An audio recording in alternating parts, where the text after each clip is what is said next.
Protected area regime के हटने के साथ ही देखने को मिलता है कि मणिपुर की जो सुरक्षा है उस पर फिर से सवाल उठ चुके हैं। अब ये प्रोटेक्टेड एरिया रेजीम क्या है और मणिपुर की सुरक्षा इस पर इतनी ज़्यादा डिपेंडेंट क्यों है, वो हम क्विकली डिस्कस करेंगे आज के इस सेशन में। इस सेशन की शुरुआत करने से पहले मैं आपको बता देती हूँ कि इस वीडियो में आपको एक्चुअल में क्या क्या मिलने वाला है। तो हम बात करेंगे प्रोटेक्टेड एरिया रेजीम के बारे में, हम बात करेंगे कुकीज़ो काउंसिल जो अभी काफ़ी ज़्यादा एक्टिव है मणिपुर के एरिया में, उसके बारे में कि क्या है इस पर्टिकुलर काउंसिल के पीछे का सच, और उसके बाद गवर्नमेंट अभी इन पर्टिकुलर रिगार्ड्स में क्या क्या एक्शन लेने का प्लान कर रही है, वो हम सब कॉम्प्रिहेंसिवली डिस्कस करेंगे। क्योंकि ये सब जो टर्म्स हैं वो बेसिकली अभी न्यूज़ का एक पार्ट है, जिसकी वजह से ये हमारे इंटरनल सिक्योरिटी के पर्सपेक्टिव से एक बहुत ही ज़्यादा इंपॉर्टेंट करंट अफेयर है। अब इस सेशन को शुरू करने से पहले एक इंपॉर्टेंट अनाउंसमेंट सारे यूपीएससी सीएससी एस्पिरेंट्स के लिए कि जितने भी लोगों को अभी प्लेटफॉर्म पे रजिस्टर करना है तो now is the right time, क्योंकि आपको 50% फ्लैट ऑफ मिल रहा है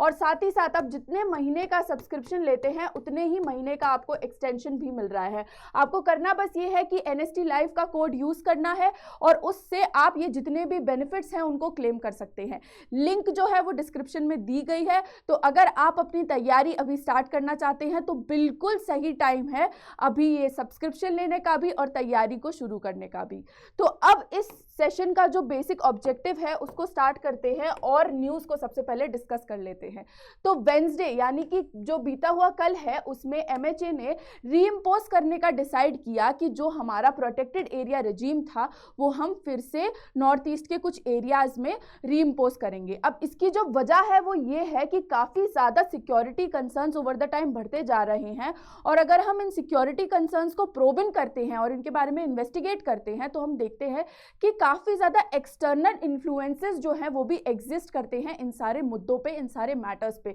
जिसके चलते हमें जो फॉरेन इन्फ्लुएंस है उसको बिल्कुल ही घटा देना पड़ेगा, तभी जाके पीस कीपिंग पे और हार्मनी के लिए मणिपुर के एस्पेक्ट में जो है वो काम हो पाएगा। तो अगर हम इस सिचुएशन को देखें और समझें कि ये जो प्रोटेक्टेड एरिया रेजीम है वो फिलहाल के लिए कहाँ कहाँ अप्लाई किया गया है, तो बेसिकली मणिपुर, मिजोरम और नागालैंड के कुछ एरियाज में जो भी बॉर्डर शेयरिंग एरियाज हैं जहाँ से जो इन्फ्लक्स है फॉरेनर्स का जो ईजी है हो सकता है, ऐसे एरियाज में इसको बेसिकली अभी अप्लाई किया गया है जिससे कि क्लोजली मॉनिटर किया जा सके जो भी अंदर आ रहा है और बाहर जा रहा है। क्योंकि अगर प्रोटेक्टेड एरिया रेजीम की हम इन पर्टिकुलर बात करें तो हम देख पाएंगे कि प्रोटेक्टेड एरिया रेजीम इस ही मूवमेंट को बेसिकली मॉनिटर करता है काफ़ी ज़्यादा क्लोजली, एंड जिसको भी अगर आना है उनके लिए परमिट जो है वो काफ़ी ज़्यादा एक मैंडेटरी एस्पेक्ट हो जाती है।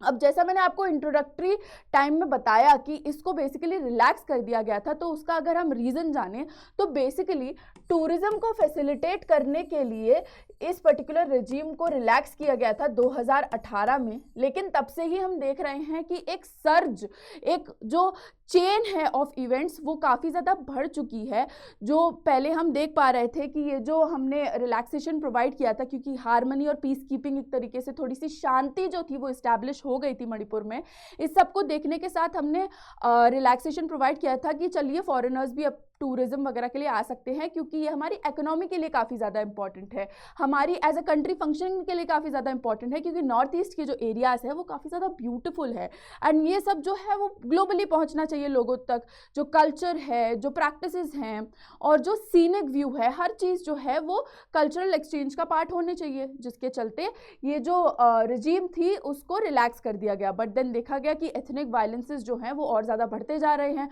लोगों ने इस रिलैक्सेशन का बेसिकली फ़ायदा उठाया, जिसके चलते अब MHA ने फिर से ये गाइडलाइंस जारी कर दी हैं कि अब इस रेजीम को हम जो है वो रीइम्पोज करेंगे। अब कॉम्प्रिहेंसिवली समझते हैं कि ये रेजीम बेसिकली है क्या। तो ये बेसिकली एक लीगल फ्रेमवर्क है जो कि आता है हमारा फॉरेनर्स प्रोटेक्टेड एरियाज ऑर्डर के अंतर्गत, जो 1958 में लाया गया था। और इसका बेसिकली काम यही है कि जो हमारी इंटरनल थ्रेट्स हैं, जो इंटरनल हमारी स्टेबिलिटी है उसको मेंटेन कर लिया जाए और एक्सटर्नल सोर्सेज से हमको कोई भी थ्रेट्स आ रहे हैं तो उसको मैनेज कर लिया जाए, क्योंकि जब तक हम बाहर से आए हुए थ्रेट्स को मैनेज नहीं करेंगे तब तक हम इंटरनल जो चीज़ें हैं उनको रिजॉल्व नहीं कर पाएंगे, क्योंकि इंटरनल चीज़ें तभी जोर पकड़ती हैं जब उनको कहीं से जो है सपोर्ट प्रोवाइड होता है। अगर वो सपोर्ट का जो सोर्स है हम वही कट कर देंगे तो उसके बाद हमारा जो प्राइम फोकस होगा वो हमारे सारे इंटरनल एस्पेक्ट पे आ जाएगा, जिसके चलते ईजी हो जाएगी process to establish peace in the area जहाँ पे अभी वायलेंस जो है वो ओवर द टाइम बढ़ता ही जा रहा है।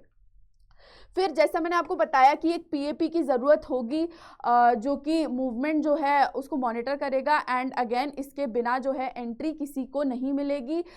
कई सारे रिलेटेड एस्पेक्ट्स भी हैं अगर हम बात करें इस पर्टिकुलर टॉपिक के बारे में, इंटरनल सिक्योरिटी के बारे में, बट देन अगर हम प्रोटेक्टेड एरिया रेजिम के बारे में बात करते हैं तो उससे रिलेटेड हमारा प्रोटेक्टेड एरिया परमिट एक ऐसा टर्म है जो हमको पता होना चाहिए। अब इस जो रेजिम है उसका ऑब्जेक्टिव के बारे में अगर हम बात करें तो बेसिकली ये मॉनिटर और रेगुलेट करने के लिए ही था जितने भी फॉरेनर्स हैं उनके मूवमेंट को उन सारे एरियाज़ में जो कि बेसिकली सेंसिटिव हैं और नेशनल सिक्योरिटी के लिए काफ़ी ज़्यादा इम्पॉर्टेंट है। कल्चर प्रिजर्व करने की भी यहाँ पे बात की गई थी, क्योंकि देखा गया था कि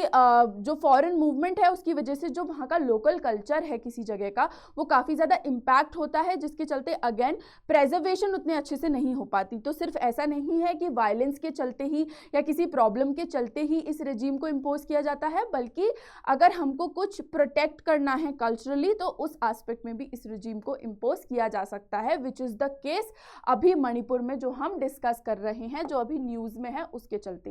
फिर जैसा हमने बात की कुकीज़ो काउंसिल के बारे में जो ओवर द टाइम न्यूज़ में आ रही है कि काफ़ी ज़्यादा एक्टिव है in the areas of Manipur and जो नेबरिंग एरियाज़ है वहाँ सब, तो देखा गया कि इसकी वजह से काफ़ी ज़्यादा प्रॉब्लम क्रिएट हो रही थी, जिसके चलते गवर्नमेंट ने इन्वेस्टिगेशन बिठाई और पाया कि ये जो ऑर्गेनाइजेशन है जो अपनी एग्जिस्टेंस को इतना हैवी क्लेम करता है कि हम as a organisation as a community exist करते हैं, वो एक्चुअल में एग्जिस्ट करती ही नहीं है। देखा गया कि जो अपने हेडक्वार्टर्स जो वो क्लेम करते हैं जिसका बेसिकली नाम है लमका, ऐसी कोई जगह है ही नहीं, जिसके चलते देखा गया कि अगर ऐसे सारी जो चेन ऑफ इवेंट्स हैं वो एक दूसरे से जुड़ते जा रहे हैं तो अगेन ये एक प्रॉब्लमैटिक चीज़ हो सकती है, क्योंकि इसको डायरेक्टली रिलेट किया जा सकता है कि बाहर के किसी ऑर्गेनाइजेशन से ये सारी जितनी भी फंक्शनिंग हमारी कंट्री में हो रही है वो एज सच चल रही है, जो कि अगेन इंटरनल सिक्योरिटी का एक बहुत इंपॉर्टेंट मुद्दा हो जाता है, विच इज़ वाई गवर्नमेंट ने भी काफ़ी सारी अपील की है। इसकी इन्वेस्टिगेशंस अभी भी अंडर वे हैं, जिसमें कि ढूंढा जा रहा है कि बेसिकली इस काउंसिल का सोर्स कहाँ से आता है, किसने इस काउंसिल की जो है वो शुरुआत की थी, किसने जो है सबसे पहले इसके बारे में बात की थी, जिससे कि रूट तक पहुँचकर हम देख पाए कि किसी भी प्रकार की कॉन्स्पिरेसी थ्योरी जो भी बन रही है मणिपुर में किसी के भी द्वारा, बी इट हमारा वो कोई इंटरनल इंसान हो या फिर वो कोई भी ऑर्गेनाइजेशन हो जो एक्सटर्नली काम कर रही है, तो हम उस तक पहुंचकर उसको ख़त्म कर दें एंड जो भी डीम्ड नेसेसरी स्टेप्स हैं वो उसके अगेंस्ट लिए जाएं। अब इसके साथ ही जो है वो हम गवर्नमेंट एक्शन की बात करेंगे कि अदर देन रेजिम का रीइम्पोजिशन और ये जितना भी इन्वेस्टिगेशंस अंडरवे अभी चल रहे हैं कुकीज़ो काउंसिल के तहत, अगर उस सब को हम थोड़ा साइड करें और देखें कि और क्या किया जा रहा है, तो बेसिकली मिस इन्फॉर्मेशन को अवॉइड करने के लिए पब्लिक एडवाइजरी और मीडिया एडवाइजरी जो है वो भी जारी की गई है, क्योंकि गवर्नमेंट का अभी बेसिकली फोकस है कि कैसे तो भी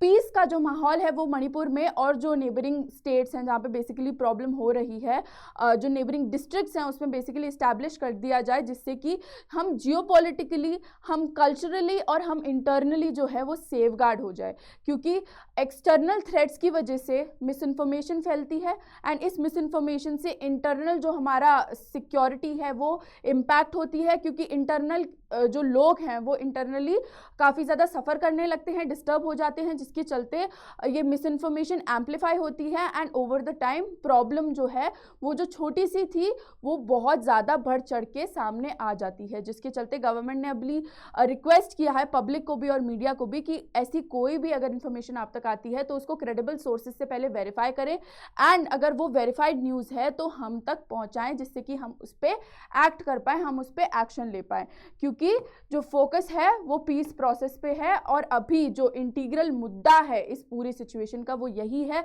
कि कैसे तो हम पीस इस्टेब्लिश कर पाए मणिपुर और जितने भी अफेक्टेड एरिया हैं आसपास के उन सब में।